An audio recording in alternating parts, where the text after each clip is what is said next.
ከተማዋ ሳትሆን አንዲት እናት ናቸው የተሳሳቱት፣ ለዚያውም ቀይ ስህተት። እኚህ እናት በአንድ ቤተክርስቲያን የሚገኝ ስዕልን ደግሜ አሻሽዬ ካልሰራው ብለው ተነሱ። ይህ ስዕል ተራ ስዕል እንዳይመስላችሁ፣ ከተሳለ ራሱ 100 ዓመት ያለፈው የኢየሱስ ዝነኛ ምስል ነው።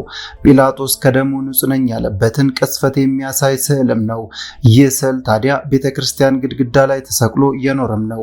እኚህ ቤተክርስቲያን ሳሚ ሴትዮ አስተካክለው በድጋሚ ለመሳል ብለው ነው ጌታ እንኳን ይቅር አይለውም የተባለለት ጥፋት ያጠፉት። እኚህ ሴት አዘውትረው ከሚሄዱበት ቤተክርስቲያን ውስጥ ተሰቅሎ ያለው የኢየሱስ ክርስቶስ ምስል ገረጣ ብለው አዘኑ። ብሩሽ ይዘው ወጡ። ኢየሱስ ከመሰቀሉ በፊት የእሾህ አክሊል አድርጎ የሚታይበት ስዕል ዘንድ ወደ ግድግዳውም ተጠጉ፣ ቀለም በጠበጡ። ይህን ሲያደርጉ ታዲያ ማንም ሳያቸው ነው። ያሳዝናል። ቅርስ ነው የተባለው የስዕል ስራ ተበለሻሸ። ዓለም ሁሉ አዘነ። መገናኛ ብዙሃን እንደለመዱት አላዘኑ። ይህ ስራ የኢየሱስ ምስል ያለበት ዝንተ ዓለም ሲወደስ የኖረ ከባድ የስዕል ስራ ነበር። የዓለም ሰዓሊያን ሰልፍ ወጡ። እንዴት የዝነኛው ሰዓሊ የኤልያስ ጋርሺያ ማርቲኔዝ ስራ በአንዲት እብድ አሮጊት ይደፈራል አሉ። ሴትዮዋ ያደረጉት ምንድነው? በሴትዮዋ ስህተትስ እንዴት ከተማዋ የቱሪስት መዳረሻ ሆነች? ይህ ቡና ቲቪ ነው። የተለያዩ ድንቅና አስገራሚ መረጃዎች እንፋሎቱ ሳይትን እስከ ትኩስነታቸው በአቦሉ እንዲደርሳችሁ ቡና ቲቪን ሰብስክራይብ በማድረግ ቤተሰብ መሆናችሁን አትዘንጉም። ይህ ክስተት መቼና የት እንደሆነ ለመረዳት ወደዚህ ጭንብዛም ወደማትታወቅ ከተማ ገባ ብለን ቶሎ ለምን አንወጣም? እኛ ብቻ ሳንሆን ብዙ ሕዝብ እየጎረፈ ነው።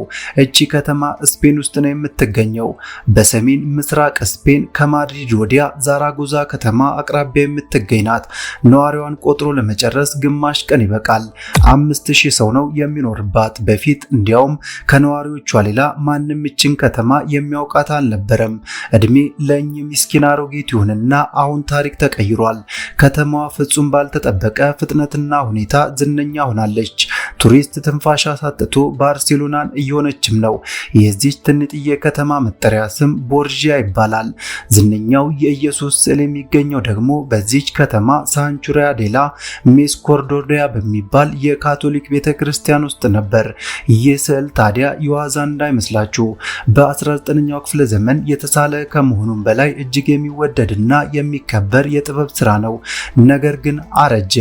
ይህ ያሳሰባቸው አንዲት አሮጊት ሴትዮ ተደብቀው በመምጣት ሊጠግኑትና ሊያሻሽሉት ፈለጉ።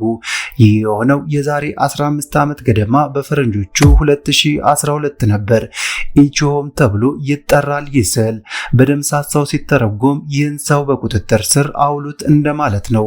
በይዘት ሲተረጎም ደግሞ የጲላጦስ ከደሙ ንጹሕ ነኝ ቅስፈትን የሚተርክ ነው። ኢየሱስ ከመሰቀሉ በፊት አናቱ ላይ የእሾህ አክሊል ተደርጎለት የሚታይበትም ነው። እኚህ ንጹሕ የዋህ እናትም ድርጊቱን ከፈጸሙ በኋላ ከደሙ ንጹሕ ነኝ አላሉም። ሴትዮዋ ሴሲሊያ ጌሜኔዝ ይባላሉ። ያን ጊዜ እድሜያቸው 80 ደርሶ ነበር። አሁን እድሜያቸው 90 አልፏል። የኢየሱስን እያረጀ የነበረ ስዕል እጠግናለሁ ብለው ተነስተው እብድ የተጫወተበት ደፍተር አስመሰሉት። ያኔ ብዙ ጋዜጦች ከኢየሱስነት ወደ ዝንጀሮነት የተለወጠው ምስል እያሉ ነው ቁጣቸውን የገለጡት። ማህበራዊ ሚዲያ በቧልት ተሞላ። በርካታ ኮሜዲ ትዕይንቶች ክስተቱን ለሳምንት መርሃ ግብር ግብዓት አዋሉት። የእናቲቱ ድርጊት በማህበራዊ ሚዲያ መዘባበቻ ሆኖ ለዓመታት ቆየ። ለ120 ዓመታት ባስቆጠረ ተወዳጅ ስዕል ላይ የደረሰው ጥፋት ቁጣን ቀሰቀሰ። ሀገሪቱ አበደች። በስፔን ጉድ ተባለ። ፖሊስ መያዣ ወጣ። ኒውዮርክ ታይምስ እና ቢቢሲ ሳይቀሩ በዝነኛው ስዕል ላይ ወንበዴዎች ጉዳት አደረሱ ሲሉ ጻፉ። ምክንያቱም ድርጊቱ በተፈጸመ ቅስፈት ማን ይህን እንደፈጸመ አልታወቀም ነበርና ነው። ነገሩ ከፍተኛ የዓለም ትኩረትን ሳበ። አንዲት እናት ከዘራ ይዘው ለፖሊስ እጅ ሰጡ።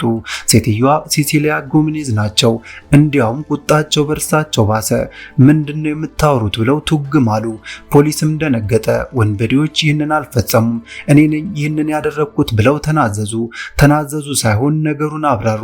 ድርጊቱን ተደብቄ አልፈጸምኩም፣ በጠራራ ፀሐይ ነው ስዕሉን ለማደስ የሞከርኩት፣ ምንድነው ጥፋቴ ብለው ተንቀጠቀጡም።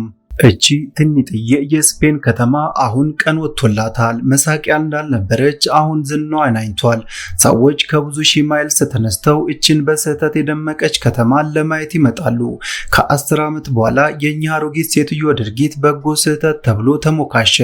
እኛ ቤተክርስቲያን ሳሚናት ወትሮም ለጥፋት አልተነሱም። ደግሞም ኢየሱስ ያስተማረን ስህተትን ይቅር እንድንለውም ተባለ። እኚህና ዛሬ 95 ዓመታቸው ሆኖ በጥሮታ እየኖሩ ነው። የከተማዋ ከንቲባ ፓውሎ እንዳሉት በየዓመቱ ለሴትዮዋ ክብር ሻማ ይበራል። የ10 ዓመቱ ስህተት ድል ባለ ድግስ ይዘከራል። ምክንያቱም ቦርጃ ከተማን ከመናኛ ከተማነት ወደ ዝና ማማ ያደረሱ ሴት ስለሆኑ። ከንቲባዋ በእኚህ ጀግና ሚስኪን እናት የተነሳ ከ110 ሀገሮች ቱሪስቶች ይጎርፋሉ ይላሉ። እድሜ ለየዋ ስህተት አሁን በዓመት እቺ ከተማ 140 ሺህ ቱሪስቶች ይጎበኟታል።